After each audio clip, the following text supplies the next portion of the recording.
Mexico is a country where every day people fight to live. All too often, they lose that battle. A magnificent, heartbreakingly beautiful country with music and food and a uniquely Mexican, darkly funny, deeply felt worldview. Right down there, cuddled up beneath us, our brother from another mother.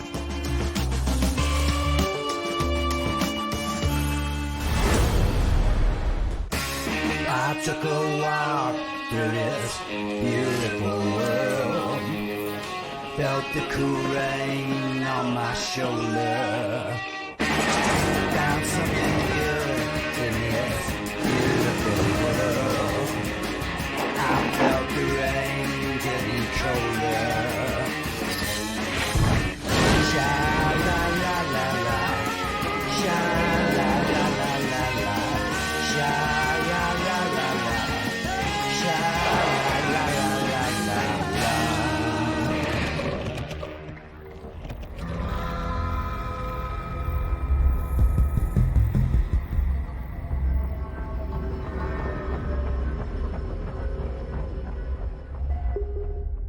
Holy Mother of Santa Muerte, please protect my stash of cocaine. Let it not be interfered with by the cops or the competition. Let any who would mess with me be killed. My enemies destroyed. Please forgive us our sins, for they are many.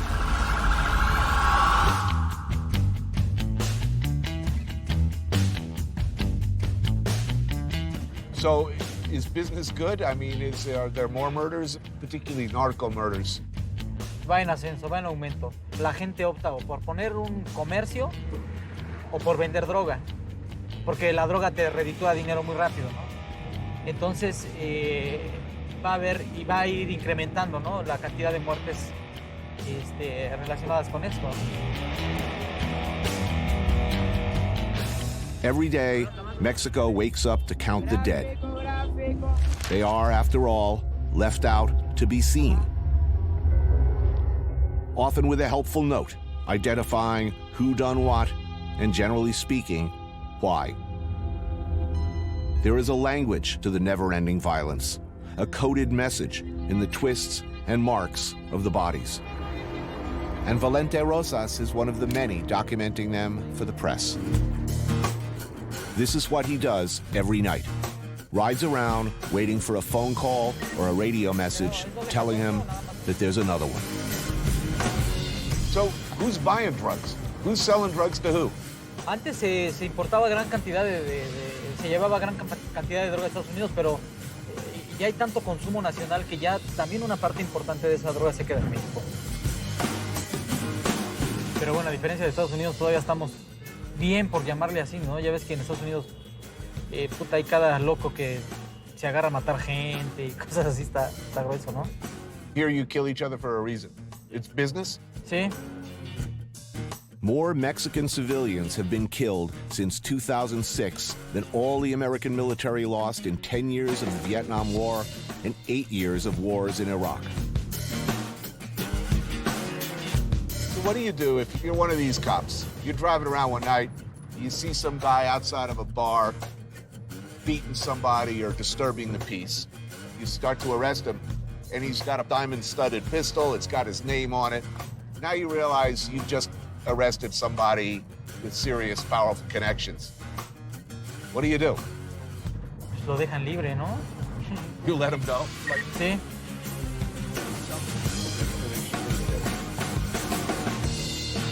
Why do they always pull their pants down? Es como el bajarle el pantalón a una Our persona. local fixer, Alex, is here to translate. In this case, he thinks that they pull the pants down, so checking for weapons. They're loading him into the sheet. This is the CSI team. So when they were pulling his pants off, money and jewelry started falling from the pockets. Basically, they took the money out of his pockets, and that was the only available spot. To show that they didn't take anything. Yeah, exactly.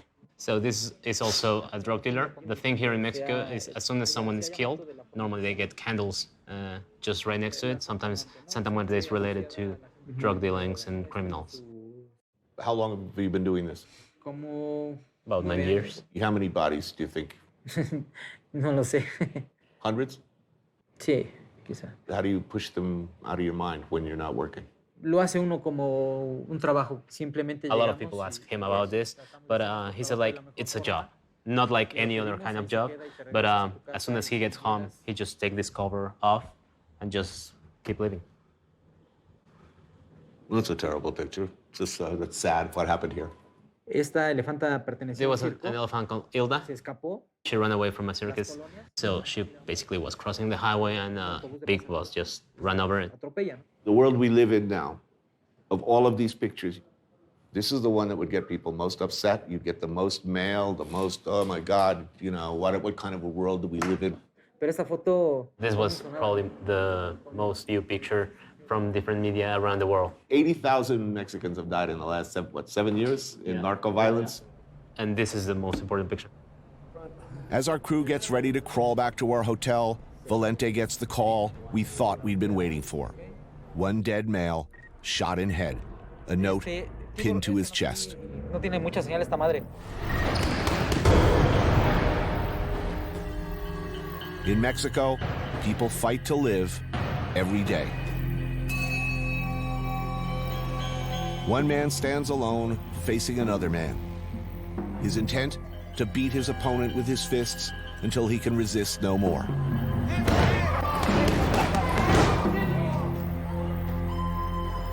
A match, yes, but more accurately, a fight.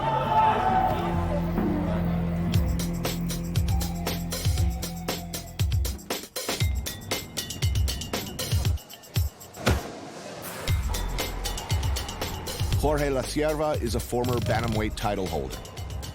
With his father, Jorge Sr., and his son Alexis, he trains aspiring fighters in this gym in the Santa Anita neighborhood of Mexico City. He knows that these young men, like generations of boxers everywhere from other neighborhoods like this, are looking for a way out.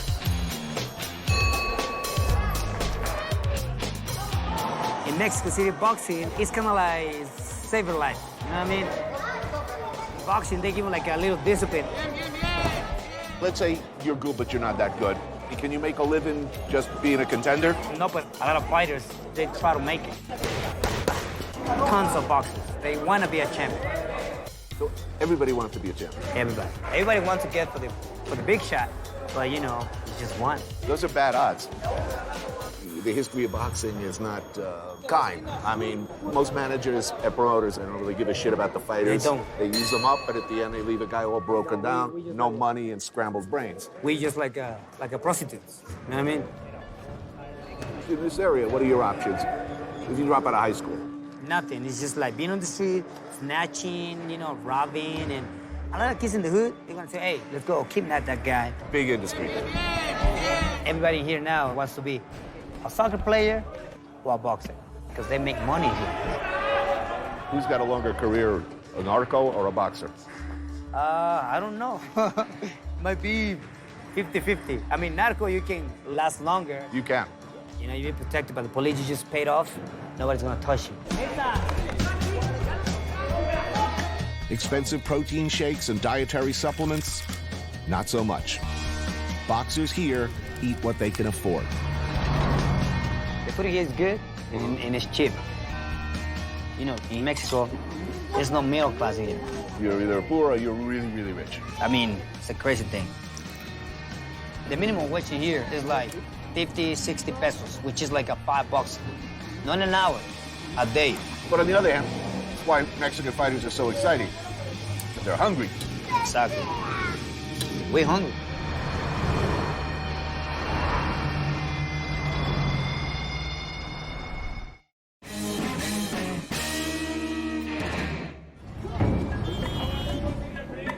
México 72, en vivo.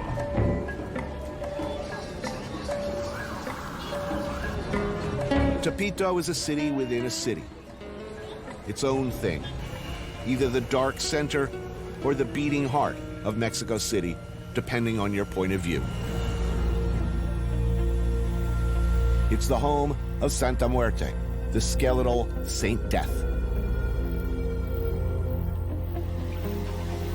This is where they come. The impoverished, the oppressed, the marginalized, the criminal. People for whom the traditional church has less relevancy. For the unforgiven and the unforgivable. For those on whom the Catholic saints have turned their backs, there is Santa Muerte. This is a place, and Santa Muerte is a saint that accepts everybody. Death to my enemies written on a votive candle. Let's face it, we've all prayed for that at one point or another. Tepito is a poor neighborhood for sure, and a tough one. A center of commerce, both above board and not.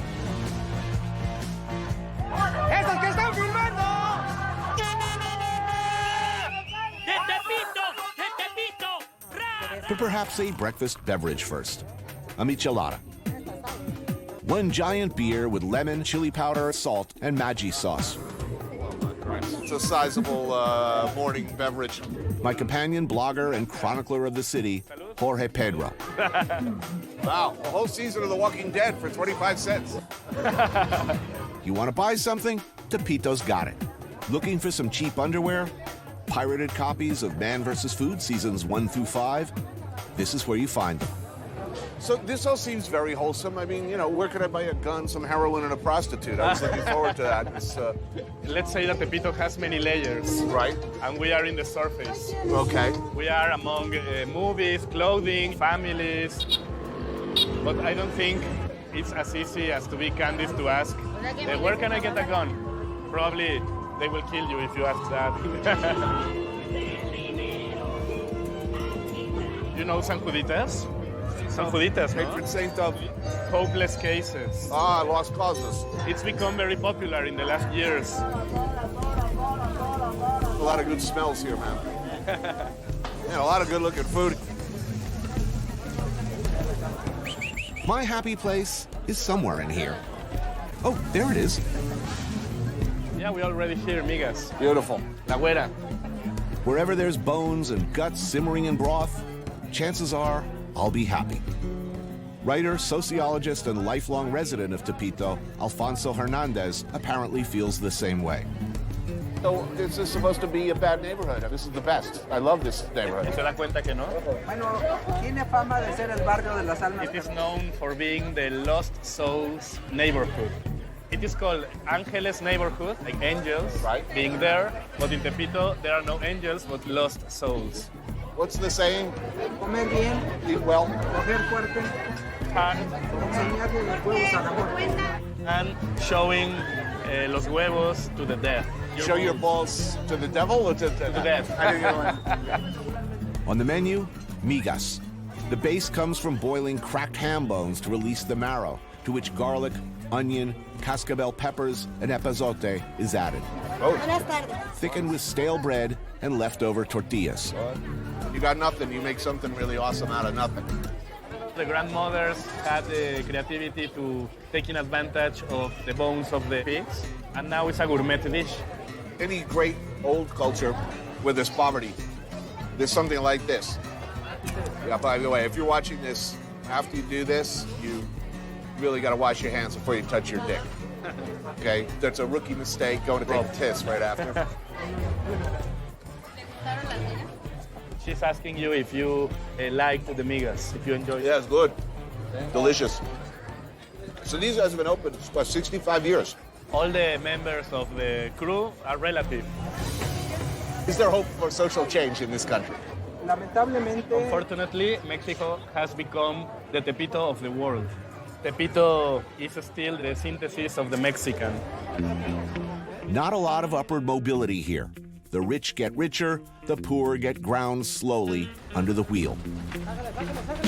Eduardo Garcia has hacked his way up the ladder to become chef, owner of the city's hottest restaurant. I grew up in the States. I was a migrant worker picking fruits and vegetables as a kid. My parents didn't earn a lot of money, so I decided to work rather than go to school. The restaurant business, as I well know, ain't no picnic. And in Mexico City, it's particularly rough. Mexico has a reputation where we all know that the country is run by corrupt politics.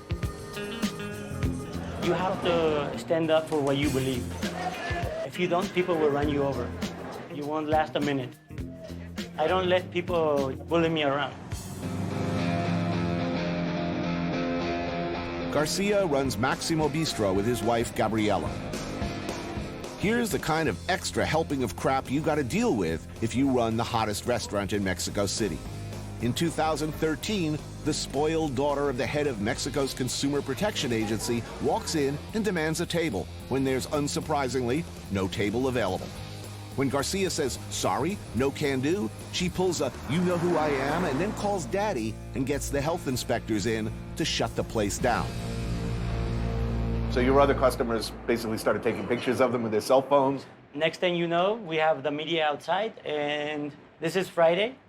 Right. Sunday morning, we're front page of one of the most important newspapers in Mexico. Well, it was very embarrassing to the government. And it should be. Because they got caught doing what they do all the time. But if you were not the hottest restaurant in town, if you were just running a cantina, you know, a few blocks away, I would have been.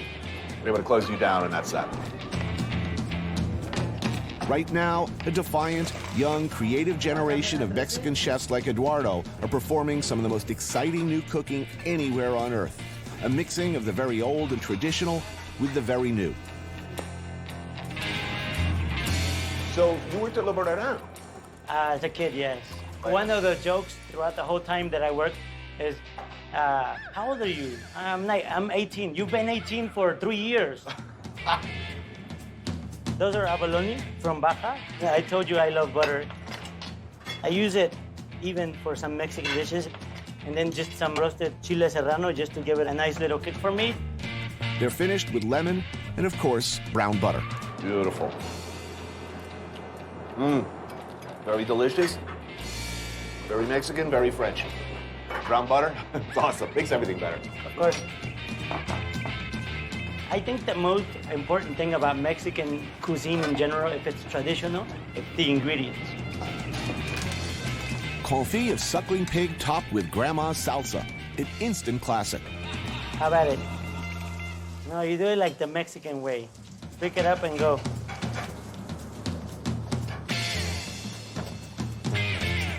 Wow. Pretty hard to imagine anything better than that. Yeah, you're stuck with this dish forever, man. Forever. And I'm gonna be like Mick Jagger, you know, 50 years from now singing Satisfaction. There's no getting away from it, man. This is so good. This is a classic. But even now, with all his success, Garcia is still fighting a struggle most Mexicans are all too familiar with. What happened that day happens every day. And the promise always is, we're gonna shut you down, you don't know who I am. And for me, I'd rather close my restaurant than live like that. If you close my restaurant, I will go across the street, I will go to another state, or I will go to another country, and I still will make a good restaurant.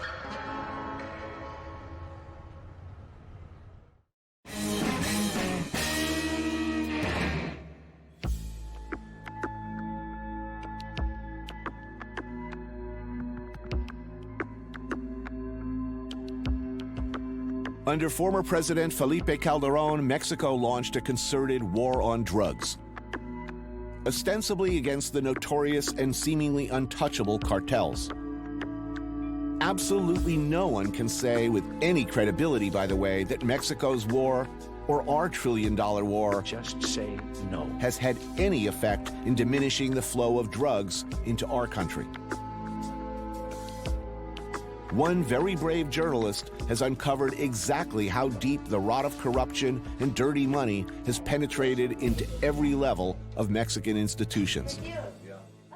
My grandmother is from Oaxaca, so how we used to drink the mezcal is never with lemon, it's with orange. It was not what a lot of people wanted to hear, much less see published. Today, Anabel Hernández, author of the groundbreaking expose Los Señores del Narco, lives under guard in a secret location. The threat, very, very real and very explicit. Do you think there was ever a minute when the Calderón war on drugs, Yeah. was it ever genuine? No, who really started the war against the drug cartels was Vicente Fox. Felipe Calderon just followed that instruction, but he didn't really do anything new. He just did it worse. Since the beginning, the plan of the government was protect the Sinaloa cartel and fight against the enemies of the Sinaloa cartel. Of the 7 major Mexican cartels, the Sinaloa cartel is considered the most powerful, with the farthest reaching and most pervasive tentacles extending deep into every corner of government, banking, and private industry. Its rivals, the Tijuana cartel, the Gulf cartel, the Juarez cartel, the Beltran-Leyva, La Familia Michoacana, and the particularly murderous Los Zetas. The cartels are responsible for importing roughly 3/4 of all illegal narcotics to America. In your work, you've uncovered what had to be some very embarrassing and incriminating associations and connections between very high elected officials, the presidents, and entire administrations, and acts of incredible criminality. How did that change your life? Well, when I started to make this investigation on 2005, and I really understand that it would be very dangerous. I have to say that it wasn't really a surprise for me what happened after I published my book. What I didn't expect is that the threats came from the federal government. Anabel says that one of her sources warned her that the biggest threat was from within, that one of the most highly placed, most senior law enforcement officials in Mexico had ordered her killed. Because in my book, I put his name and also show some documents that proves that he was involved. He was in the payroll of the Sinaloa cartel. What happened to this man? Right now, he's very happy, drinking rum, I think, building many enterprises, fake enterprises, laundry his money. To me, the weak link are the bankers. A banker who launders money. He's got a family, he's got a reputation, he gives money to charity, his neighbors think he's great, his kids think he's wonderful. He's got something to lose. So I wouldn't be prosecuting drug dealers, I'd be prosecuting bankers. The name of my book is Los Señores del Narco, because Los Señores del Narco are not only El Chapo Guzmán and the leaders of these cartels. No! Los Señores del Narco are also these. The politicians and bankers and the businessmen. The people have to know who are these people, name by name. You've been a journalist for how long? Since 20 years. 20 years. Your father was kidnapped and killed in 2000? My father was a businessman. In that year, many gangs used to kidnap the businessman just for money. So when we went to the police and asked them to investigate, they said, well, if you pay us, we will make the investigation. So as family, we decide to pay because you cannot buy the justice. Since that, I really try to fight against corruption. That's why I'm doing what I do. Because I think that corruption is the worst problem in Mexico. The drug cartels are maybe the worst face of that problem, but the problem in the deep is the corruption. The corruption is the mother of all our problems in Mexico. It should be pointed out that 88 journalists, how many journalists have been killed in this country? 90 now. 90 journalists now have been killed or disappeared over the last few years. Yeah. Here, you could kill a journalist and get away with it. Why are you still here? I have lost many things in my life. My father was the most important person in my life. I already lost everything. I don't have any life anymore. I don't have a social life. I don't have a sentimental life. I don't have anything. I just have my work and my family. And my work of journalist is everything for me. I really believe that good journalism can change the world. I have received many offers to go outside to France, to Sweden, and other countries. I don't want to leave. It's my choice. My choice is fight.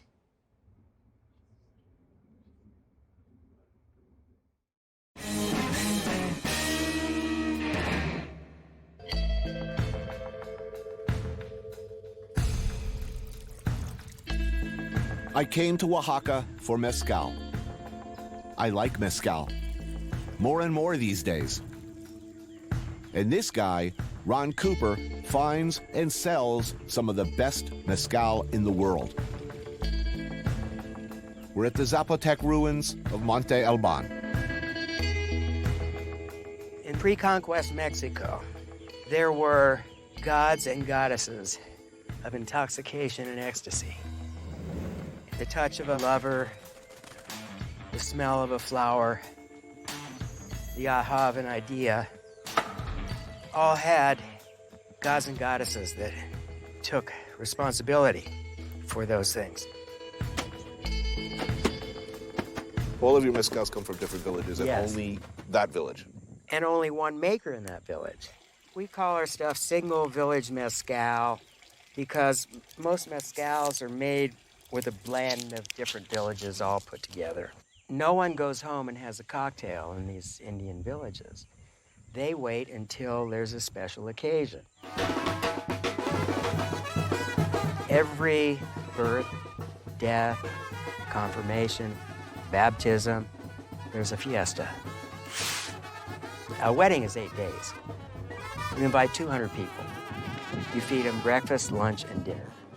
You have a band every day. And then they really consume. Don't drink yet. For Mother Earth and our ancestors. And then you say Stijibeu. Stijibeu.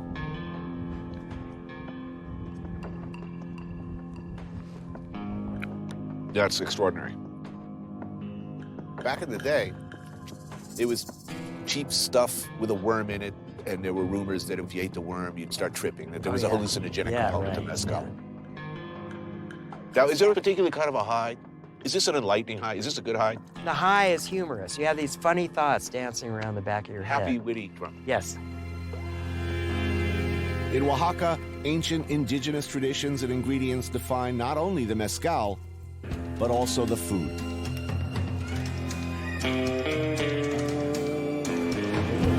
One of the main reasons people visit our city is to eat. This is Alejandro Ruiz Olmedo, one of Mexico's best chefs. He started cooking young. When he was 12, his mother died, and it fell on him to raise and feed his 5 siblings. But this is what we call tasajo. Today, he draws much of his inspiration from Oaxaca's Central Market. Probably America's most beloved food is what they think is Mexican food. Yes. And I think most Americans' view of Mexican food is like beans, fried tortilla, melted cheese, and some chicken. Yes. In fact, and particularly when we're talking about Oaxaca, this is a deep, really sophisticated cuisine. That's correct. Oaxaca has these different microclimates all over our territory, and that gives us this enormous amount of spices, products, fruit, chilies. Like 500,000 varieties of corn, something like Yes, that. correct. Right? I mean, this is really where the good shit grows. Ya estamos aquí. This is stands of barbacoa, and this lady here, it's always making like the best. Oh, tender. Yes. Tender, tasty. Man. Greens and crunch. Cabbage and cilantro. Buen provecho. Oh, unbelievably good. Just so tasty. And they're going to give us some consomme. Man, deep. It's good. All right, I'll finish this. This is just too damn good. People have this barbecue, especially on Sundays. It's a tradition to have barbacoa. Just so tasty. All this pasillo is full of chiles, no? People think that Mexican food has to be necessarily spicy because of the chiles we use. And we go for flavors, not for the spiciness. What most people miss is how really deep and really sophisticated the sauces here can be. Like Lyon is to France. Yes. Oaxaca is to Mexico in my experience. You're right. You know? Also, Really- from my experience. Yeah. Yes. I'm not kissing your ass here. I was just in Please Lyon. don't do that. This is Vicky's place. She's been cooking up traditional Oaxacan dishes in the market for 30 years. Whoa, that's awesome when he's cooking the egg right on the camal. Oh, man. So the guy working the camal, first of all, a lot of the camal you see now are metal. That's old school, super old school. That's the way they did back in Zapotec times, man. Yes, correct. On the clay camal. Yes. And, I mean, I'm looking up there, he's doing our tortillas. Yes. And he's doing, it's one of my favorite things, the zucchini flowers with the string cheese. That's so pretty to see. Olmedo's cooking, his focus, his passion, have very old, very deep roots. My parents were farmers in a small village like mine.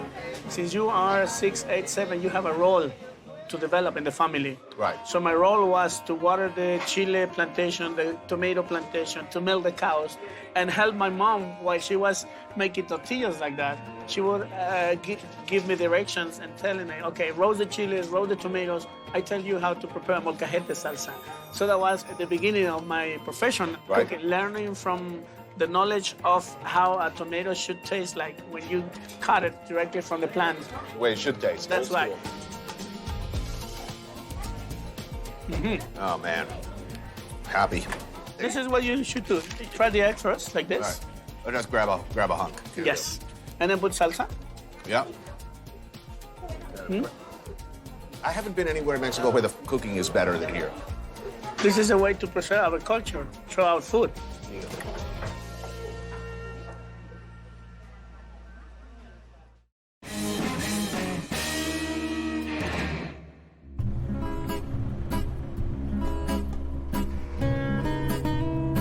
The quiet little town of Teotitlán del Valle is about 15 miles outside of Oaxaca. A town where the arts, crafts, and traditions of the pre-Hispanic Mexico are celebrated and packaged for consumption. Abigail Mendoza and her sister Rufina are Zapotecan, original people from Mexico before the Spanish, before the Aztecs. This is her restaurant, where Abigail has been grinding corn by hand, making masa and moles like this, the ridiculously faithful, time-consuming, difficult, traditional way she was taught to make these things, and the way she's been making them since she was 6 years old. Look at her hands, by the way. Small, surprisingly delicate, given all the hard work, all the pushing, kneading, grinding, stone against stone over the years. Then look at her forearms, the power there. It's impressive and beautiful. Yeah. Every time you enter a house in Oaxaca, especially in the small villages, they always offer you a shot of mezcal. So good. Següesa, a mole and chicken dish. This mole sauce, like a lot of the real old-school moles made by masters like Abigail, uses 35 different types of chile peppers and takes more than 2 weeks to make. Do you think that until recently, until guys like you, that Mexicans were not looking back at their own food culture, they were looking elsewhere? What was going on? We were conquered. We were also a culture that was conquered first by the Aztecs, and then we were conquered by the Spaniards. So we were always told that everything that was good and excellent has to be imported. Right. And what we had here, it was just not good. Right. Another Zapotecan classic, chile agua, a simpler dish of cow and pork brains cooked with chilies, tomatoes, and yerba santa. As a cook, the main thing I learned was to develop a little bit my cuisine here. There was this space where nobody tried to innovate. Still using the same techniques, the same ingredients, the same flavors, herbs, etc. But, developing a little bit. Muchas gracias. Muy amable, gracias. También muy prehispánico. I mean, that's as old school as it gets. This is super ancient. A finer dish than this one you cannot have. This is something that you do not find anywhere else in Mexico.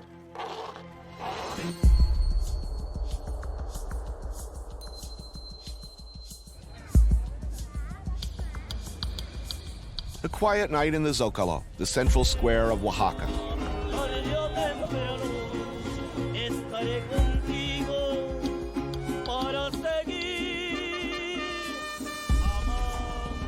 But even tonight, there's plenty of evidence of the struggle, the discontent boiling just under the surface.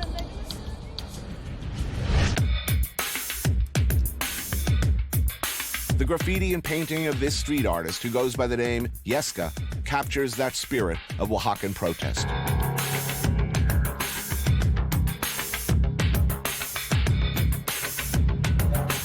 The Last Supper, for sure. It's a Last Supper, but Mexican Last Supper. Who are these people? It's the most powerful people in Mexico. People that is driving Mexico. This is Peña Nieto, the president right now. Mm-hmm. This is Felipe Calderón, Right. the last president. The last president. And that guy is like the economy guy, Right. who is moving the economy in Mexico. And this is the army. This is a prostitute. It's represent because they are like prostitutes. Right. You know? And In middle, this is Jesus. the narco traffic. the So, middle. yeah, he's like the god in Mexico, you know? Because he is like over, all of it. yeah, So this is the way Mexico works. yeah. For me, the most problem in Mexico is the corruption.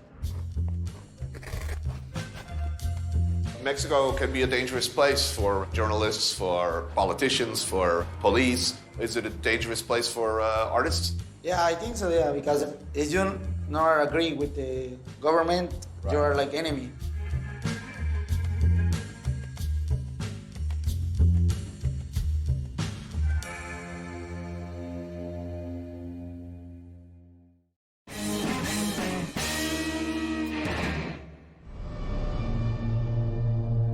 In 1936, the town of Cuernavaca, 50 miles from Mexico City, was visited by Malcolm Lowry, a tormented, self-loathing, brilliant, and hopelessly alcoholic author.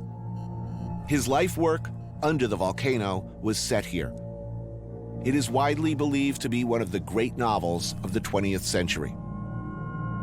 Lowry saw symbolism and evil everywhere here.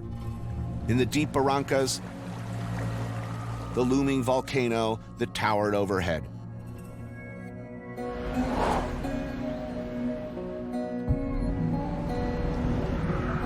Writer, poet Javier Cecilia, one of Cuernavaca's most celebrated residents, has reason to see evil too.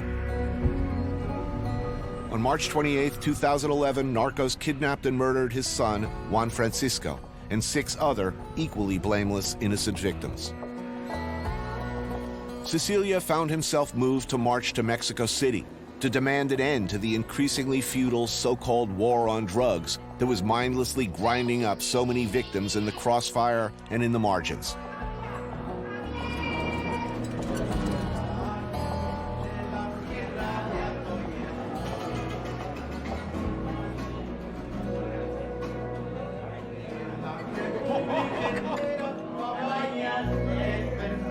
In Under the Volcano, the evil that's coming is fascism, Nazism. What is the heart of the infernal machine today? Una nueva forma del totalitarismo, que es el dinero y la disputa de los territorios para controlar el dinero tanto por parte del Estado como por parte del crimen organizado, que casi son lo mismo en mi país.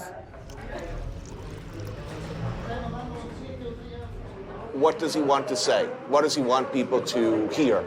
¿Qué es lo que quieres que la gente oiga?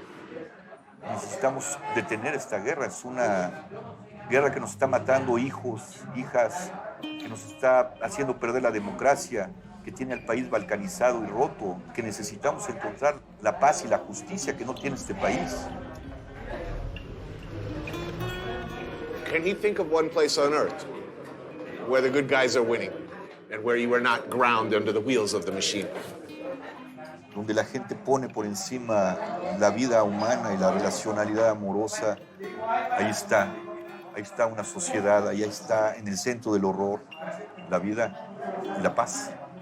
Donde hay unos seres que se niegan a aceptar la muerte, se niegan a aceptar que se sigan matando, que sigan arrojando cuerpos en las calles decapitados, donde hay una sociedad que puede decir, está el ser humano por encima de cualquier cosa, ahí está la vida, ahí hay un buen lugar.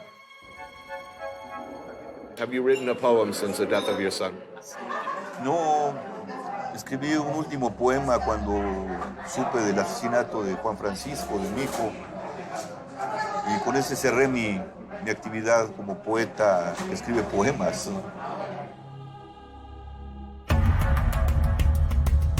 As I have come to know in my own life, drugs, even drug addiction, can be a survivable event. Death is not. Death is final.